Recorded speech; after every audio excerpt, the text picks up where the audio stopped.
Crime branch unit 3 ने truck, temp, car चोर gang के 4 लोगों को गिरफ्तार किया है। आप समाचार विस्तार से। 7 करोड़ 32 लाख के 47 वाहन बरामद। चेसिस और इंजन नंबर बदलकर फर्जी रजिस्ट्रेशन कराकर ट्रक, टेम्प और कार को अन्य राज्यों में बेच दिया करते थे। मीरा भाईंदर वसई विरार पुलिस आयुक्तालय अंतर्गत क्राइम ब्रांच यूनिट 1 में एक ऐसे गैंग का भंडाफोड़ किया है, जो महाराष्ट्र के अलग अलग जिलों से ट्रक, टेम्पो और कार चोरी कर अन्य राज्यों से फर्जी रजिस्ट्रेशन कराकर बेचने का काम किया करते थे। Mira Bhayander Vasai Virar crime branch unit 3 चोर गैंग के 4 लोगों को गिरफ्तार किया है। इस चोर गैंग के पास से 47 ट्रक, टेम्पो और कार बरामद किया गया है, जिसकी कीमत 7 करोड़ 32 लाख 41 हजार रुपये है। इन चोरों की गिरफ्तारी से मीरा भाईंदर वसई विरार के 16 केस सॉल्व हुआ है। क्राइम ब्रांच यूनिट 1 के सहायक पुलिस निरीक्षक प्रशांत गांगुने को गुप्त सूचना मिली थी कि एक चोर गैंग मीरा भाईंदर से गाड़ियां चुराकर औरंगाबाद ले जाकर गाड़ियों का नागालैंड, अरुणाचल प्रदेश से फर्जी रजिस्ट्रेशन कराकर अन्य राज्यों में बेच दिया करते थे। क्राइम ब्रांच यूनिट 1 आरोपियों से यह जांच कर रही है कि इन्होंने महाराष्ट्र और अन्य राज्यों में कहां-कहां चोरी की वारदात को अंजाम दिया है। साथ ही इनके गैंग में कितने लोग हैं और इन्होंने किन-किन राज्यों में गाड़ियों को बेचा है। बाइट, मधुकर पांड्या, पुलिस आयुक्त, MBVV। दिनांक 15 फरवरी 2021 रोजी रात्री 8 वाजता एक फिर्यादी आहेत रमेश चौधरी वय 43 यांचा एक टिप्पर ट्रक चोरी गेला होता आणि त्याबाबत काशीमीरा पोलीस स्टेशनला एक गुन्हा दाखल झाला होता। त्याचप्रमाणे 30 जून 2021 रोजी रात्री 1:30 वाजता सुमारास एक वाडीव पोलीस स्टेशन मधून एक आयशर चोरीला गेला होता आणि त्याबाबत वाडीव पोलीस स्टेशनला 628/2021 हा गुन्हा दाखल झाला होता।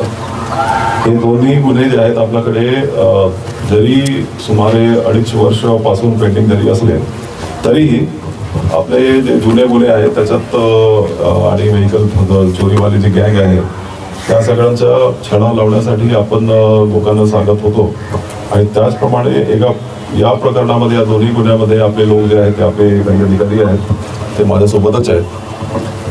तर यांना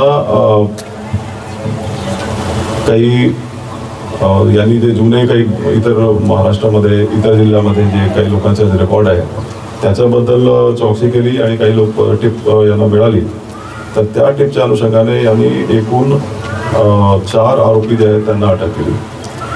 याचं एक आहेत अझहर शेख, हे छत्रपती संभाजीनगरचे राहणार आहेत। दुसरे आहेत समीर खान, हे पण छत्रपती संभाजीनगरचे आहेत। मोहम्मद शौकत शाह हे आहेत अमरावतीचे आणि शेख नशीर शमजाद हे नांदेडचे आहेत। यांना अटक केली नोव्हेंबर 2023ला आणि त्यानंतर हे याच्यामध्ये सतत तपास आणि त्यांना इंटरोगेशन आणि पुढच्या रिकव्हरीचा याचा एक ऑपरेशन सुरू झाला। त्यात याचं असं निदर्शनास आलं की याच्यात जे आरोपी आहेत हे एका विशिष्ट मॉडेलची गाडी जी आहे ते टार्गेट करतात, त्याचे काही फेक डॉक्युमेंट स्वतः तयार करतात आणि ते आपलं 2 राज्य आहेत विशेष कर जे आतापर्यंत लक्षात आलेले आहे अरुणाचल आणि नागालँड, तिकडचे जे RTO ऑफिसमध्ये त्याची एक नोंदणी करून घेतात। त्यानंतर तिकडून महाराष्ट्रामध्ये सेल करायचं आहे असा एक डॉक्युमेंट तयार करतात, तिकडची NOC घेतात आणि त्या NOCवर तीच गाडी परत इथे रजिस्ट्रेशन करायला लावतात। त्या मधल्या काळात त्या मॉडेलची एखादी गाडी ते इथे चोरी करतात आणि त्याचा इंजन नंबर, चेसिस नंबर ते खोडून टाकतात आणि मग इथे आपला हद्दीमध्ये ज्यांना जे काही ग्राहक आहेत त्यांना असं ते सेल करायला लावतात। तर असा एक आपला मागील एका 2 महिन्यापासूनचा जो ऑपरेशन सुरू आहे 3-4 महिने झाले त्यात आतापर्यंत आपण 45 गाड्या ज्या आहेत त्याच्यात केलेल्या आहेत। यात 7,32,41,40,000चा माल आपल्याकडे जप्त झालेला आहे, ते आपल्या समोरच आहे आणि यात आतापर्यंतच्या मिळालेल्या माहितीनुसार एकूण 16 FIR दाखल आहेत। त्यात 14 जे आहेत ते महाराष्ट्रातले आहेत, एक उत्तर प्रदेश आहे, एक राजस्थानचे आहे। हे जे आरोपी आहेत यापैकी पहिला जे आरोपी आहे त्याच्यावर 3 गुन्हे दाखल आहेत। आणि त्यात सर्वात लेटेस्ट जो गुन्हा आहे तो कोथरडला होता पुण्याला 2016ला. दुसरा जो आरोपी आहे त्याच्यावर 3 गुन्हे दाखल आहेत. त्याच्यात शेवटचा जो गुन्हा आहे तो 2022ला आहे वाकड पोलीस स्टेशनला. तिसरा जो आरोपी आहे त्याच्यावर 7 गुन्हे दाखल आहेत. हे सर्व वाहन चोरीचे गुन्हे आहेत आणि तो 2018चा गुन्हा आहे.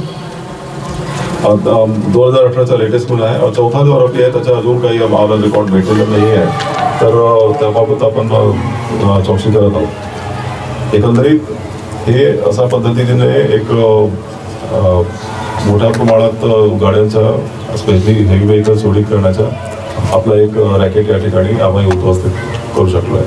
साहेब, असं आहे की देशभरातले RTO एकमेकांशी इंटरकनेक्टेड असल्यामुळे त्याचा फायदा घेऊन हे अशा प्रकारचे घडलेले आहे. या संदर्भात आपण एक हिराबंदर वसुली आयुक्ताला याच्यात पुढाकार घेऊन काही करणार होतो.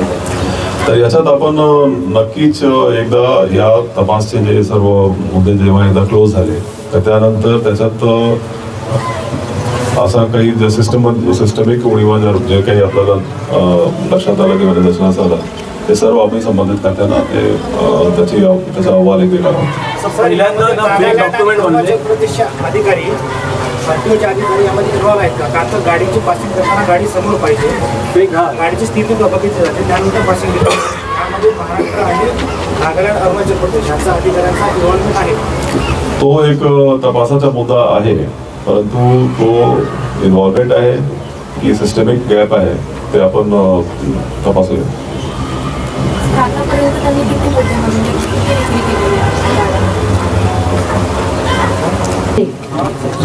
सर्व टीमचाच आमच्या सहभाग आहे, परंतु ज्यांनी व्हिडिओ कामगिरी केलेली आहे अशा काढलेली आहे यांनी.